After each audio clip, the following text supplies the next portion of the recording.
एहसासात, ख्वाहिशात और जरूरियात को मद्देनजर रखते हुए एक हिस्टोरिक कदम लिया। और जैसा कि आप जानते हैं कि जेकेपीसीसी पिछले 9 महीने से हमारी रियासत, हमारा हक को हर जिला में पहुंचाए, वो जम्मू हो, वो कश्मीर हो, और एक मोमेंटम हमने बनाया, एक कैंपेन हमने बनाया और उसको लॉजिकल कंक्लूजन तक पहुंचाने के लिए हमने बताया था 2 दिन पहले ही कि हम इसको इंटेंसिफाई करेंगे।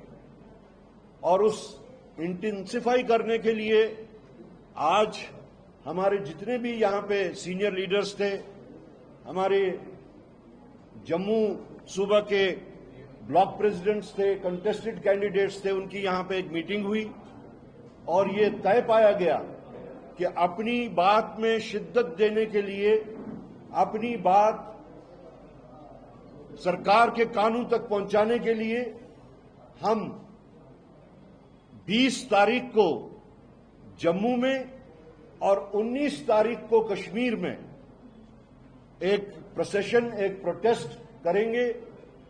और उसके साथ साथ हम अपनी क़यादत 233 मेंबर्स के इंडिया ब्लॉक की आवाज के साथ अपनी आवाज मिलाने के वास्ते पूरे जम्मू सूबा और कश्मीर सूबा के हर जिला से हमारे सीनियर लीडर्स, हमारे कंटेस्टेड कैंडिडेट्स, हमारे ब्लॉक प्रेसिडेंट्स, जितने भी हमारे इंपॉर्टेंट लोग हैं, हमने एक और स्लोगन दिया कि चलो दिल्ली चलो।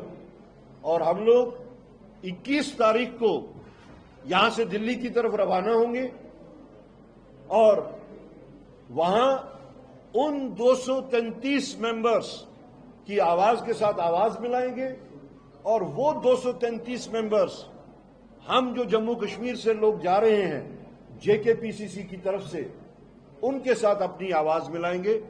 तो यही बात आप लोगों से कहनी थी कि हमने जो इंटेंसिफाई करने की जो बात रखी थी अपने लोगों में, उसको हम लॉजिकल कंक्लूजन तक पहुंचाने के लिए 19, 20 और 21 का जो प्रोग्राम है वो आप लोगों से शेयर करना था। Thank you. क्या आप सुप्रीम कोर्ट का दरवाजा भी खटखटाएंगे अगर आपकी पार्लियामेंट में भी आवाज नहीं सुनाई देगी? देखिए, हम डेमोक्रेटिक पार्टी है, हम डेमोक्रेसी में यकीन रखते हैं। ये दूसरी बात है कि इस वक्त कुर्सियों पे बैठे हैं वो बहुत ही ज्यादा इनसेंसिटिव हैं। जहां तक इसका सुप्रीम कोर्ट का ताल्लुक है, सुप्रीम कोर्ट ने तो गवर्नमेंट को ऑलरेडी एक डायरेक्शन दे रखी थी, 2 डायरेक्शंस दे रखी थी। एक डायरेक्शन थी कि इलेक्शंस करवाए जाएं और दूसरी डायरेक्शन थी कि जल्द से जल्द रेस्टोर किया जाए स्टेटहुड जम्मू कश्मीर को। तो हम डेमोक्रेटिक और पीसफुल तरीके से अपनी बात को फिलहाल आगे चलाएंगे। मेरा एक सवाल है कि जब तक आम जनता साथ खड़ी नहीं होगी तब तक ये मुहिम जो है कामयाब नहीं होगी। क्या आम जनता को भी अपने साथ लेने की कोशिश करें, जिस तरह से ये जम्मू कश्मीर के लोगों का मसला है? बिल्कुल। जब भी हम जिस डिस्ट्रिक्ट में गए, चाहे जम्मू था या कश्मीर था, हमने अपने जो भी कार्यकर्ता थे जिनके साथ में हमने डिस्ट्रिक्ट लेवल की मीटिंग्स की, उनको हमने प्रोग्राम दिया और वो अब चाहे जम्मू हो चाहे कश्मीर हो, ब्लॉक लेवल एक जागृति पैदा कर रहे हैं और उनको इस चीज का एहसास दिला रहे हैं कि अगर रियासत जम्मू कश्मीर को आगे बढ़ाना है तो ये ड्यूअल कंट्रोल सिस्टम, जिसका हम बार बार इजहार करते थे कि ये ड्यूअल कंट्रोल सिस्टम अनडेमोक्रेटिक है, स्टेट की जो ग्रोथ है, स्टेट की जो प्रॉस्पेरिटी है, उसके वास्ते खतरनाक है। उस चीज को लोगों में हम पहुंचा रहे हैं और कई जगहों पे वो बात पहुंच भी चुकी है।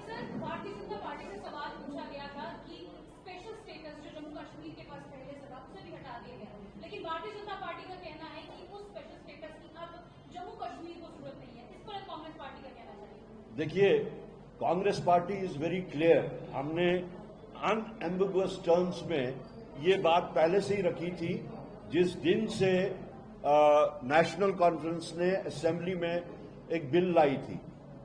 हमने उसके बाद में ये कहा कि चूंकि सुप्रीम कोर्ट ने गवर्नमेंट के एक्शन को लीगल करार दिया है, इसलिए अब कोई अगर अचीवेबल बात है, कोई अगर अचीवेबल, चाहे उसको स्टेटस कहें या उसको कॉन्स्टिट्यूशनल गारंटी कहें, तो वो सिर्फ स्टेटहुड है। और तब से आज तक हम उस स्टेटहुड के मुद्दे को लेकर आगे चल रहे हैं। कांग्रेस इज क्लियर कि हम सुप्रीम कोर्ट के उस फैसले को कांग्रेस ने मानते हुए अपने स्टेटहुड की जो डिमांड है उसी को इंटेंसिफाई किया है। जी,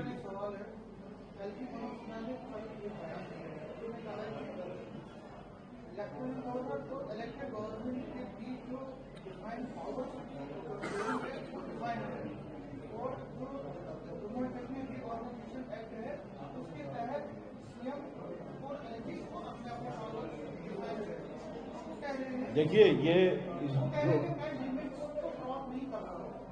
हम उस चीज को अगर मुद्दा बनाएं तो हमारा जो फोकस है, हमारा फोकस स्टेटहुड का है। इसीलिए हम लोग शिद्दत से यही कह रहे थे, बार बार कह रहे थे, आपसे भी बार बार यही बात हुई कि जब तक स्टेटहुड रिस्टोर नहीं होगा, ये कंफ्यूजन, क्योस और ये खींचातानी जारी रहेगी। और जिसका हमने बदतरीन मिसाल देखी 14 जुलाई को, जिस वक्त इलेक्टेड चीफ मिनिस्टर के साथ में मैन हैंडलिंग हुई। That is the worst kind of the example of this dual control, of the absence of statehood in Jammu and Kashmir.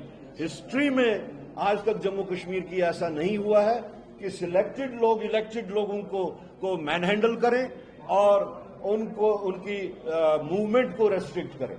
Tariq साहब, चीफ मिनिस्टर उमर अब्दुल्ला साहब ने शुक्रिया अदा किया है राहुल गांधी जी का, स्टेटहुड की मांग को लेकर शुक्रिया अदा राहुल गांधी जी का भी किया, कांग्रेस का भी किया।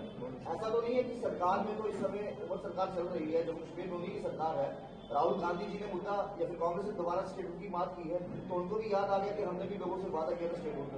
देखिए, मैं अपनी बात करूंगा, कांग्रेस पार्टी की बात करूंगा। मुझे इससे कोई गरज नहीं कि कौन स्टेटमेंट्स के जरिए स्टेटहुड उठाता है, कौन बंद कमरों में स्टेटहुड उठाता है। लेकिन ये बात तो आप लोग भी मानते हैं कि स्टेटहुड का जो इशू है, इसको चैंपियन किया है कांग्रेस पार्टी ने, कमरों में बैठ के नहीं, ये अपना प्रेस कॉन्फ्रेंस से नहीं, बल्कि सड़कों में उतर के, लोगों में जाके। और हमें इस चीज की खुशी है कि अगर कोई लोग हमारी पार्टी लीडरशिप को ये हेल करता है, उनको कॉम्प्लीमेंट करता है इस वास्ते कि उन्होंने इस स्टेटहुड के इशू को लॉजिकल कंक्लूजन तक पहुंचाने की पहल की है। हमें ये भी याद रखना होगा, सबको ये याद रखना होगा कि कांग्रेस के इंटरवेंशन के बगैर स्टेटहुड का वापस आना नामुमकिन है। आज भी अगर हम देखें तो कांग्रेस के लोकसभा में 100 मेंबर हैं, राज्यसभा में 50 मेंबर हैं, 150 मेंबर की पार्टी है ये, और बैकिंग है इसको अपने एलाइज की।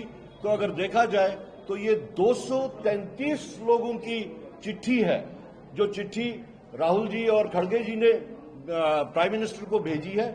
इसको बैकिंग 233 लोगों की है, and it is a big voice in the parliament. If anybody is hailing it, it's a welcome step.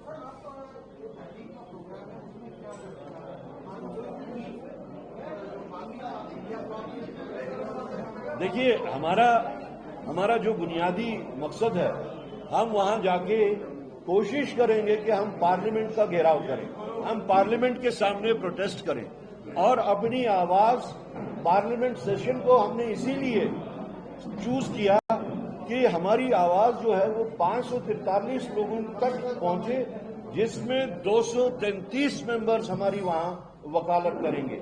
It's a big step, it's a big leap, और हम फिर से मुबारकबाद करते हैं हमारी क़यादत का कि राहुल गांधी जी ने और खड़गे जी ने जो हम लोगों की आवाज को, हमारे दर्द को समझते हुए, लोगों के दर्द को, हिंदू, मुसलमान, सिख, ईसाई, across religion and across regions को समझते हो यहाँ 140 करोड़ लोगों की आवाज को वो पार्लियामेंट में पहुंचा रहे हैं। देखिए, हमारा इनिशिएटिव लोकल लेवल पे जो था वो हम शुरू कर चुके थे। हमारा जो पहले बिल्डअप करना था लोगों में वो हम कर चुके थे। Now it is proper time. Congress party ने सफिशिएंट टाइम दिया सरकार को कि जो उन्होंने कमिटमेंट्स की है, जो उन्होंने लोगों में वादे किए हैं या जो उन्होंने सुप्रीम कोर्ट में भी एफिडेविट दिया है उसको वो पूरा करें। बदकिस्मती से वो सरकार और वो लोग इतने इनसेंसिटिव हैं कि उनको अब जाके उनको नींद से जगाने की जरूरत आ चुकी है, जिसके वास्ते कांग्रेस पार्टी ने इनिशिएटिव ले लिया। Thank you very much. Any questions? No bites. Any question?